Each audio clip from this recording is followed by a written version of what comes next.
Ayun, sobrang kabado, syempre. So, binigay ko yung best ko na to.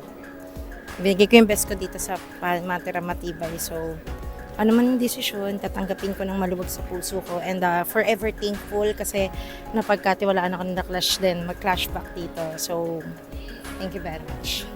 Yung pakiramdam kanina sa result is expected ko naman na dahil talagang napakagaling na bata ni Leah Fer. So, it's given na yon.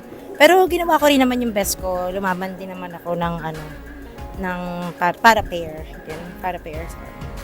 And sa kalaban ko kay Adele, oh my God, kanina magkausap kami niya ng morning. So, hindi namin expect na kami yung magtatapat din talaga. So, ayan, good luck sa atin dalawa. So, ayun, kung ano man maging result is thankful ako.